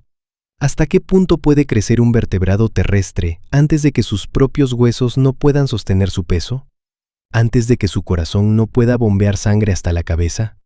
¿Antes de que sus pulmones no puedan oxigenar suficientemente una masa corporal de esas dimensiones? Titanoboa añade una dimensión completamente diferente a ese debate. Porque Titanoboa no es un animal que creció hasta el límite estructural de sus huesos. Sus vértebras, según los análisis de elementos finitos, tenían un margen de seguridad considerable. No estaban al límite de su capacidad de carga. No había llegado al techo estructural. Lo que la detuvo no fue la resistencia de sus huesos, fue el clima. Eso implica algo extraordinario. Implica que el límite de tamaño de Titanoboa no era biológico en el sentido estructural. Era termodinámico. Era una función de la temperatura del planeta. Un límite externo, impuesto por el entorno, no interno, impuesto por la biología del animal. Y si el límite era externo, entonces la pregunta se convierte en esta: ¿podría haber existido algo más grande que Titanoboa bajo condiciones climáticas todavía más extremas? La respuesta teórica es sí. Si la temperatura media del trópico hubiera sido de 36 o 38 grados centígrados en lugar de los 34 del Paleoceno, los modelos sugieren que una serpiente constrictora podría haber alcanzado longitudes de 15, 16, quizás 17 metros, con una masa corporal que habría superado con comodidad las 2 toneladas. Un animal de esas dimensiones habría sido capaz de engullir presas del tamaño de un automóvil familiar. Habría podido constreñir a un toro adulto con la misma facilidad con que Titanoboa constreñía a un cocodrilo de 2 metros. Ese animal no existió. Las temperaturas del Paleoceno no llegaron a esos extremos. Pero el hecho de que sea teóricamente posible, el hecho de que la física y la biología no lo prohíban, es en sí mismo una reflexión poderosa sobre los límites reales de lo que la vida puede producir. El universo de lo biológicamente posible es mucho más vasto de lo que el universo de lo biológicamente existente nos permite sospechar. Titanoboa está cerca del límite de lo existente, pero no está en el límite de lo posible. Y eso debería hacernos reflexionar sobre todos los demás gigantes que la historia de la vida en la Tierra podría haber producido en circunstancias diferentes. En planetas con temperaturas diferentes, en épocas con configuraciones continentales diferentes, en ecosistemas con disponibilidades de recursos que no han existido en este planeta, pero que podrían existir en otros. La astrobiología, la ciencia que estudia la posibilidad de vida fuera de la Tierra, usa cada vez más la paleontología como fuente de información sobre los rangos de condiciones bajo las cuales la vida compleja puede florecer y producir formas extraordinarias. Titanoboa es uno de los casos de estudio más citados en ese contexto, un ejemplo de cómo las condiciones planetarias determinan no solo si la vida existe, sino qué formas puede tomar. En un planeta con temperaturas tropicales permanentes de 35 grados en toda su superficie, la serpiente más grande podría ser algo que haría que Titanoboa pareciera modesta. Pero volvamos a la Tierra, volvamos a Colombia, volvamos a los pantanos del Paleoceno, que hoy son carbón y roca bajo los pies de los mineros de Cerrejón. Hay una imagen que me parece la más poderosa de toda esta historia, y no es la imagen de Titanoboa cazando, no es la imagen de sus mandíbulas abriéndose para engullir un cocodrilo, no es la imagen de su cuerpo ondulando bajo el agua oscura de un río que ya no existe. Es la imagen de un paleontólogo arrodillado frente a un bloque de roca en un corte de mina bajo el sol del norte de Colombia, con una brocha en la mano, retirando con cuidado milimétrico el sedimento que durante 60 millones de años ha envuelto una vértebra del tamaño de su mano. Esa imagen concentra todo lo que hace la ciencia extraordinaria: la paciencia, la atención al detalle, la capacidad de ver en un fragmento de piedra la historia de un mundo completo, la disposición a arrodillarse en el polvo y dedicar horas a algo que el mundo exterior considera irrelevante porque nadie entiende todavía lo que contiene. Ese paleontólogo arrodillado es el puente entre Titanoboa y nosotros, entre 60 millones de años de oscuridad geológica y el momento presente en que un animal extinto cobra vida de nuevo en la imaginación de millones de personas. Sin ese puente, Titanoboa seguiría siendo carbono en una roca en Colombia, un secreto que el planeta guardaba sin ninguna intención de revelarlo. Con ese puente, Titanoboa es parte de nuestra comprensión del mundo, parte de nuestra historia natural, parte de la narrativa de la vida en la Tierra que todos compartimos independientemente del idioma que hablemos o del continente donde vivamos. Ese es el valor último de la paleontología, no el de satisfacer la curiosidad sobre monstruos prehistóricos, sino el de expandir nuestra comprensión de lo que este planeta ha sido, de lo que ha podido producir, de lo que podría volver a producir bajo condiciones adecuadas. Y en ese valor último, Titanoboa ocupa un lugar especial, porque Titanoboa no es solo el animal más grande de su época, es la demostración vivida, hecha hueso y músculo y tiempo geológico, de que el planeta en el que vivimos es capaz de sorprendernos de maneras que todavía no hemos terminado de imaginar, de que el registro fósil es una biblioteca inmensa, mal catalogada, parcialmente destruida, con millones de volúmenes todavía sin abrir, y que cada vez que abrimos uno, encontramos algo que cambia lo que creíamos saber sobre todos los demás. Titanoboa fue uno de esos volúmenes, abierto en 2009 en un corte de mina en Colombia, leído con paciencia y rigor por un grupo de científicos que no buscaban serpientes gigantes, sino flores del Paleoceno, y que encontraron algo que ninguno de ellos esperaba: el animal más grande que ha reptado sobre la faz de la Tierra en los últimos 66 millones de años. Una serpiente del peso de un automóvil, de la longitud de un autobús escolar, con la paciencia de un geólogo y la velocidad de un relámpago cuando el momento llegaba. Un rey de un mundo que ya no existe, preservado en piedra, devuelto a la luz por manos humanas. Y ahora, de alguna manera que desafía la escala del tiempo, de nuevo presente entre nosotros, contándonos su historia, diciéndonos que el planeta que habitamos es más antiguo, más extraño, y más extraordinario de lo que nuestra breve existencia como especie nos permite intuir, y que bajo nuestros pies, en formaciones geológicas que todavía no han sido tocadas, en capas de roca que ningún humano ha visto jamás, hay más historias como esta esperando, más animales, más ecosistemas, más mundos perdidos, esperando con la paciencia infinita de lo que lleva 60 millones de años sin prisa, esperando a que alguien con una brocha y la curiosidad adecuada se arrodille en el polvo y empiece a leer.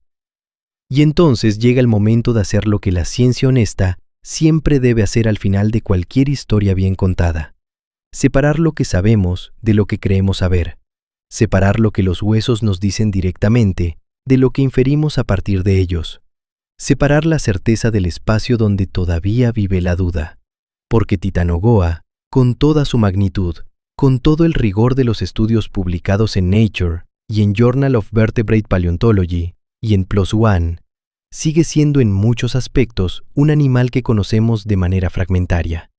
Y esa honestidad no le resta grandeza, se le añade. Repasemos lo que sabemos con alta confianza. Sabemos que Titanoboa cerrejonensis existió. Sabemos que vivió en el Paleoceno tardío, hace aproximadamente 60 millones de años, en la región que hoy es el norte de Colombia. Sabemos que pertenece a la familia Boidae. Sabemos que sus vértebras son reales, que han sido medidas y analizadas por múltiples equipos independientes, y que las estimaciones de tamaño derivadas de esas mediciones son consistentes y reproducibles. Sabemos que era la serpiente más grande de la que tenemos evidencia física en los últimos 66 millones de años. Sabemos que el ecosistema de Cerrejón era tropical, caliente, dominado por ríos y pantanos, habitado por cocodrilos gigantes y tortugas de proporciones descomunales. Sabemos que la temperatura del Paleoceno tropical era significativamente más alta que la temperatura actual de los trópicos. Todo eso es sólido. Todo eso está respaldado por datos físicos analizados con metodologías rigurosas y publicados en revistas con revisión por pares. Ahora repasemos lo que inferimos con confianza razonable, pero sin certeza absoluta. Inferimos que Titanoboa era constrictora porque su morfología vertebral es consistente con las de las boas y anacondas actuales. Inferimos que cazaba principalmente en el agua porque su morfología dental y sus análisis isotópicos apuntan en esa dirección. Inferimos que era probablemente vivípara porque la mayoría de sus parientes filogenéticos más cercanos lo son. Estas inferencias son sólidas, están bien fundamentadas, pero son inferencias. Si apareciera un fósil que contradijera alguna de ellas, la ciencia las revisaría sin drama y sin resistencia. Y finalmente, repasemos lo que no sabemos y que probablemente nunca sabremos con certeza. No sabemos exactamente cómo se veía. No sabemos qué color tenía su piel. No sabemos si tenía patrones de coloración como las anacondas actuales o si era de un tono uniforme. No sabemos si era completamente solitaria o si había algún tipo de agregación estacional, como ocurre con algunas serpientes modernas durante el apareamiento. No sabemos cuánto tiempo vivía.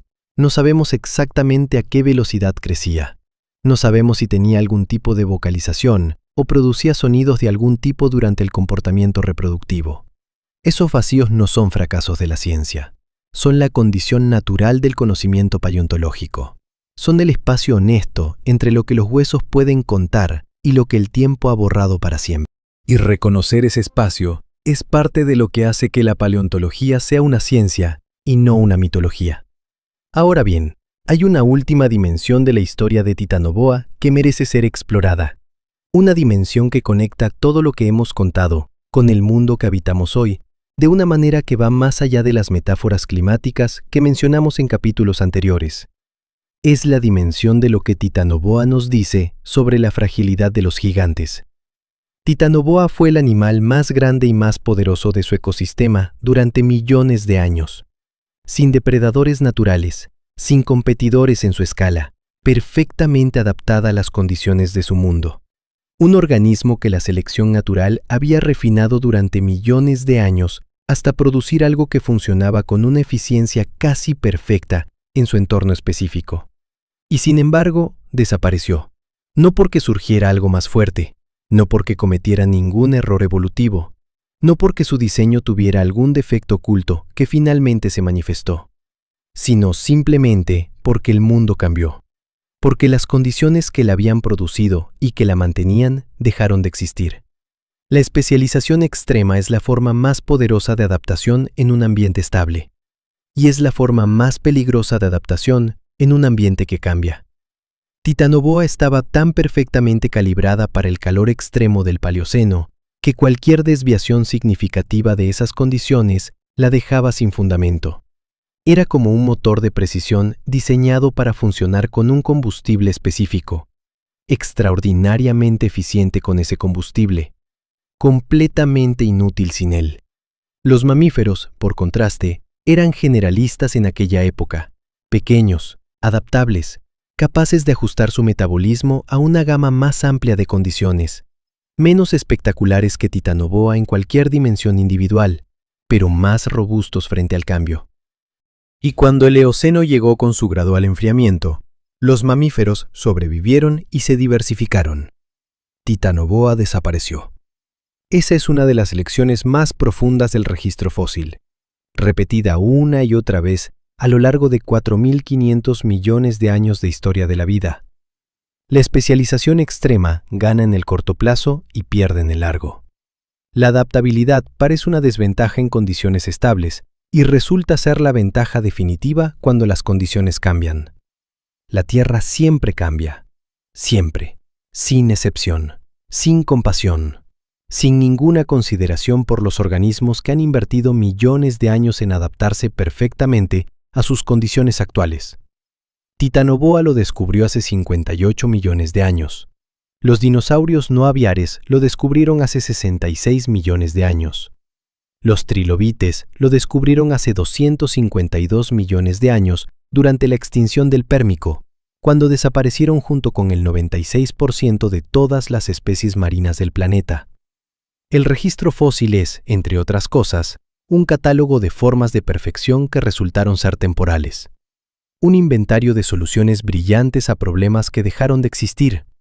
Un archivo de gigantes que dominaron su mundo durante periodos de tiempo que hacen que toda la historia humana parezca un parpadeo, y que sin embargo resultaron ser finitos. Titanoboa es uno de esos gigantes, quizás el más dramático de los últimos 66 millones de años. Quizás el que más captura la imaginación precisamente porque es reconocible, porque pertenece a un grupo de animales que todavía existe, porque podemos ver en las anacondas verdes del Amazonas el eco distante de lo que fue. Un eco más pequeño, más frío, reducido por un planeta que ya no proporciona las condiciones para el tamaño absoluto, pero un eco vivo, y eso, en la escala de tiempo geológica, es algo extraordinario en sí mismo. Que 60 millones de años después de Titanoboa, un pariente suyo todavía se deslice por los ríos oscuros de América del Sur, todavía embosque presas desde el agua, todavía constricte con una fuerza que ningún mamífero de su tamaño podría igualar, todavía cargue en su ADN las instrucciones para construir un cuerpo que, bajo las condiciones adecuadas, podría crecer hasta proporciones que desafían la intuición. La anaconda verde no sabe que es el último eco de Titanoboa. No tiene la capacidad de saberlo, pero la biología sabe. El genoma sabe. Las instrucciones están ahí, esperando unas condiciones planetarias que probablemente no volverán en ninguna escala de tiempo relevante para nuestra especie, pero que estuvieron ahí, que produjeron algo extraordinario, que lo mantuvieron durante millones de años y luego, con la misma indiferencia con que lo habían producido, dejaron que desapareciera. Ese es el planeta en el que vivimos, un planeta que produce gigantes y los disuelve, que construye ecosistemas de una complejidad asombrosa y los desmonta cuando las condiciones cambian, que lleva 4.500 millones de años realizando experimentos biológicos con una paciencia y una escala que ninguna mente humana puede abarcar completamente. Somos parte de uno de esos experimentos, un experimento reciente, un experimento que, en la escala del planeta, acaba de comenzar, y Titanoboa, con sus 13 metros de músculo y su tonelada de peso, y sus 60 millones de años de sueño geológico, nos recuerda que los experimentos anteriores fueron extraordinarios de maneras que todavía no terminamos de comprender, que el planeta tiene una historia que es nuestra historia también, aunque no estuviéramos presentes para vivirla, que los huesos que aparecen en los cortes de una mina de carbón en el norte de Colombia son parte de nuestro patrimonio natural más profundo, no el patrimonio de una nación o de una cultura, el patrimonio de la vida en la Tierra. El patrimonio de cualquier organismo que tenga la capacidad de mirar hacia atrás y preguntarse cómo llegó hasta aquí. Nosotros tenemos esa capacidad. De momento, somos los únicos que la tenemos en este planeta. Y esa capacidad es lo que convierte a Titanoboa de un animal extinto en una historia viva. Lo que convierte sus vértebras fosilizadas en palabras. Lo que convierte el silencio de 60 millones de años en algo que puedes escuchar ahora mismo, en este momento, mientras el mundo en el que vivimos sigue girando sobre el registro estratificado de todos los mundos que lo precedieron. Bajo tus pies, ahora mismo, hay capas de tiempo, capas de historia, capas de animales que vivieron y murieron y dejaron su huella en la roca antes de que existiera nada parecido a un ser humano, antes de que existiera nada parecido a un mamífero, antes incluso de que existiera nada parecido a un dinosaurio. Titanoboa está en una de esas capas, en la capa del Paleoceno tardío, en la capa del calor extremo y los pantanos verdes y los cocodrilos gigantes y las tortugas del tamaño de una mesa. Está ahí, todavía. En los cortes de Cerrejón y en los museos de Nueva York y en los modelos computacionales de las universidades de Florida y Cambridge y Toronto. En los artículos publicados en Nature. En las manos de los paleontólogos colombianos que siguen excavando cada temporada bajo el mismo sol implacable que calentó los pantanos donde esta serpiente vivió. Y ahora también está aquí, en esta historia, en este momento en que su existencia se hace presente de nuevo después de 60 millones de años de silencio. Eso es lo que hace la ciencia cuando funciona bien. Eso es lo que hace la paleontología en su mejor versión. Rompe el silencio del tiempo, devuelve la voz a lo que ya no puede hablar, y nos recuerda, con cada hueso que desentierra, que el mundo es más antiguo y más extraordinario de lo que ninguno de nosotros puede imaginar completamente. Titanoboa existió, y ahora tú lo sabes. Y eso, en la escala infinita del tiempo geológico, es algo que importa. Hace 3 semanas, un equipo de paleontólogos de la Universidad Nacional de Colombia regresó al corte norte de la mina de Cerrejón, después de una pausa de 2 años provocada por las restricciones logísticas y los problemas de financiación que afectan a la investigación científica en cualquier parte del mundo, y que en América Latina tienen una intensidad particular. Llevaban equipamiento nuevo, escáneres de mano capaces de producir modelos tridimensionales de alta resolución directamente en campo, sin necesidad de transportar los fósiles al laboratorio. Drones equipados con cámaras multiespectrales, capaces de detectar variaciones en la composición mineral de la roca que pueden indicar la presencia de material orgánico fosilizado bajo la superficie.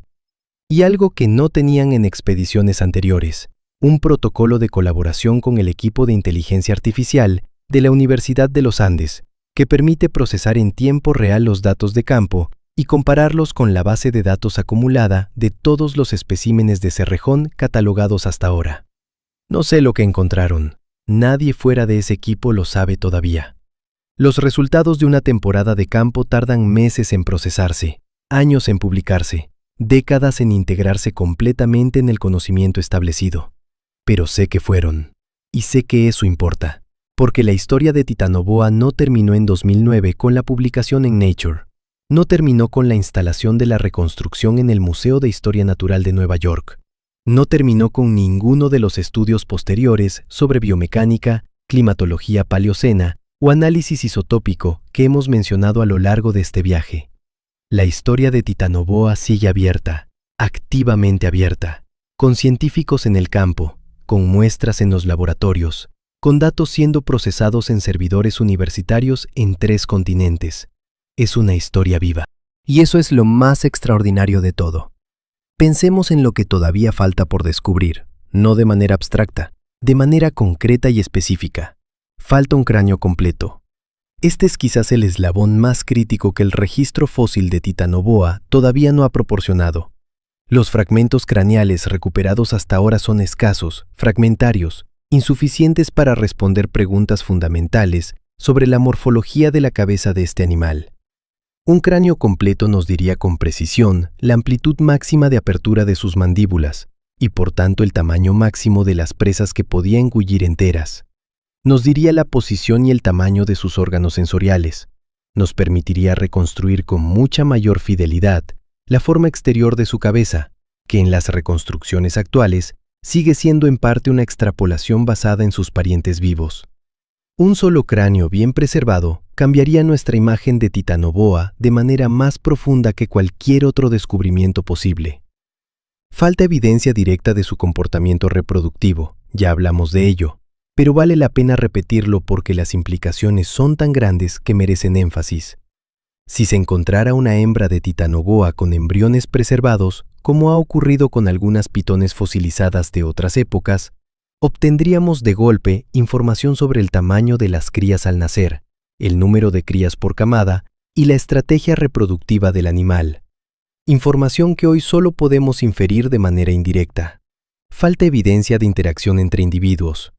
Si apareciera un bloque de roca con los restos de dos individuos de Titanoboa, en posición que sugiriera comportamiento agonístico o reproductivo, si hubiera marcas de mordedura de un individuo sobre los huesos de otro, si los patrones de distribución espacial de los restos en la formación sugirieran agregaciones estacionales, cualquiera de esas evidencias añadiría una dimensión de comportamiento social que hoy está completamente ausente de nuestra comprensión de este animal. Y falta el registro del Eoceno. Este es quizás el vacío más frustrante de todos. No sabemos qué ocurrió con Titanoboa cuando el clima empezó a cambiar. No tenemos fósiles que documenten su declive gradual, si es que fue gradual. No tenemos el registro de cómo respondió la especie al enfriamiento. Si se redujo de tamaño antes de extinguirse. Si se diversificó en formas más pequeñas que sobrevivieron más tiempo. Si desapareció de manera relativamente abrupta o si se arrastró durante millones de años en poblaciones cada vez más pequeñas y más vulnerables. Ese capítulo final de la historia de Titanoboa todavía no ha sido encontrado. Quizás está en la formación Cerrejón, en niveles estratigráficos correspondientes al Eoceno temprano que todavía no han sido excavados. Quizás está en otras formaciones geológicas de América del Sur que comparten la misma edad pero que todavía no han sido estudiadas con la misma intensidad que Cerrejón. Quizás está en algún corte de carretera o de mina en Venezuela, en Ecuador, en Perú, donde nadie ha mirado todavía con los ojos correctos. La paleontología está llena de descubrimientos que ocurrieron en lugares donde nadie esperaba encontrar nada. La historia de Cerrejón es ella misma uno de esos descubrimientos. Nadie fue allí buscando serpientes gigantes. Las serpientes gigantes estaban ahí esperando a que alguien, con los conocimientos adecuados, pasara por delante. ¿Cuántos otros yacimientos están esperando así, en este momento, en lugares que nadie ha visitado todavía con la atención correcta? Es una pregunta que no tiene respuesta. Pero la experiencia de la paleontología del último siglo sugiere que la respuesta es muchos más de lo que pensamos. El planeta es grande, el registro fósil es vasto, y la historia de la vida en la Tierra tiene 4.000 millones de años de profundidad que ninguna generación de científicos ha podido explorar completamente. Cada generación añade algunas páginas, resuelve algunos misterios y descubre nuevos misterios que la generación siguiente heredará junto con las herramientas para intentar resolverlos. Esa es la continuidad de la ciencia, no una línea recta hacia la verdad completa y definitiva, sino una espiral que se acerca progresivamente a esa verdad mientras simultáneamente descubre que la verdad es más compleja y más rica de lo que la vuelta anterior de la espiral sugería. Titanoboa es parte de esa espiral, un punto en ella que iluminó con fuerza inusual todo su entorno cuando fue alcanzado en 2009 y que sigue siendo un faro para la investigación en múltiples disciplinas: climatología paleocena, biología evolutiva, biomecánica de vertebrados, ecología de ecosistemas tropicales del Paleoceno, paleontología latinoamericana, astrobiología. Todas esas disciplinas usan a Titanoboa como caso de estudio, como punto de referencia, como evidencia de algo que sin ella no podría ser afirmado con la misma fuerza. Y todas esas disciplinas tienen preguntas que Titanoboa todavía no ha respondido completamente. Esa es la posición de Titanoboa en la ciencia de hoy. No un caso cerrado, no un expediente archivado, sino un expediente activo, abierto sobre la mesa de trabajo de docenas de investigadores en múltiples países, con nuevas entradas añadiéndose cada temporada de campo y cada nueva técnica de análisis que la tecnología hace disponible. Un expediente que empezó con una vértebra del tamaño de una mano en un corte de mina en Colombia hace 20 años, y que todavía no tiene fecha de cierre. Pero llega el momento de cerrar este viaje particular, este recorrido que comenzó en los pantanos del Paleoceno y nos llevó a través de la historia de un descubrimiento, de una criatura, de un mundo perdido y de lo que ese mundo nos dice sobre el nuestro. Antes de terminar, hay algo que quiero que te lleves contigo. No un dato, no una cifra, no el nombre de una formación geológica o de un investigador, sino una imagen. Imagina la última Titanoboa, no como concepto, como individuo, como un animal concreto que vivió y cazó y respiró y eventualmente murió en algún pantano del norte de América del Sur hace algo más de 50 millones de años. No sé si fue la última de su especie o si hubo otras después de ella. No sé si murió de vieja o si fue un invierno más frío de lo habitual el que finalmente la doblegó. No sé si su cuerpo quedó enterrado en el barro o si fue consumido por los carroñeros antes de que los sedimentos pudieran preservarla. Pero imagina ese último momento de su especie, ese momento en que la línea evolutiva que había producido el animal más grande de los últimos 60 millones de años se cerró. Sin drama visible, sin testigos, en algún pantano oscuro, bajo un cielo que ya no era tan caliente como había sido. Y luego imagina que 60 millones de años después, unos animales extraños y pequeños que se mueven en dos patas, que construyen máquinas para excavar la tierra y que han desarrollado la extraña capacidad de hacerse preguntas sobre el pasado, encuentran sus huesos y los leen y la devuelven a la existencia, aunque sea solo en el espacio de una historia, aunque sea solo por el tiempo que dura escucharla. Eso es lo que estamos haciendo ahora mismo, tú y yo, en este momento, devolviendo a Titanoboa al mundo que la olvidó. Y si alguna vez caminas por un museo y te encuentras frente a esa reconstrucción de 13 metros suspendida en el aire, ondulando en el silencio climatizado de una sala de exposiciones, recuerda que no estás mirando una fantasía, no estás mirando el producto de la imaginación de un diseñador, estás mirando la evidencia de lo que este planeta fue capaz de hacer, de lo que hizo, de lo que produjo con paciencia geológica y calor tropical, y millones de años de selección natural, operando sobre un linaje de serpientes que tuvo la suerte de sobrevivir a la extinción más devastadora de los últimos 200 millones de años. Estás mirando la prueba de que el mundo que conocemos no es el único mundo posible, de que bajo condiciones diferentes, la vida toma formas que desafían completamente nuestra noción de lo normal y lo posible. Estás mirando Titanoboa, y Titanoboa, con toda la indiferencia de un depredador perfecto que nunca necesitó saber que existías, te está mirando de vuelta. Desde 60 millones de años de distancia, desde el fondo oscuro de un pantano que ya no existe, con la paciencia de algo que esperó tanto tiempo que el tiempo mismo dejó de tener significado. Y esa mirada, esa conexión imposible entre tu momento presente y su pasado irreversible, es quizás la cosa más extraordinaria que la paleontología puede ofrecerte. No el conocimiento, no los datos, no los modelos computacionales ni los análisis isotópicos, sino ese momento en que el tiempo colapsa, en que 60 millones de años se convierten en nada, en que un animal extinto y un ser humano vivo se miran el uno al otro a través del abismo más profundo que existe, y ambos reconocen en el otro algo familiar, la misma Tierra, el mismo planeta, la misma historia de la vida que los produjo a los dos, aunque con millones de años de diferencia y con resultados tan diferentes que apenas parecen parte del mismo experimento. Titanoboa fue parte de este planeta, nosotros somos parte de este planeta, y el planeta, con su paciencia de 4.500 millones de años, sigue haciendo lo que siempre ha hecho, cambiando, experimentando, produciendo formas que ninguna mente habría predicho, borrando algunas, preservando otras, enterrando todo bajo capas de tiempo que solo se vuelven legibles cuando alguien tiene la paciencia y los instrumentos para leerlas. Bajo tus pies, ahora mismo, hay más historias como esta, esperando otras, enterrando todo bajo capas de tiempo que solo se vuelven legibles cuando alguien tiene la paciencia y los instrumentos para leerlas. Bajo tus pies, ahora mismo, hay más historias como esta, esperando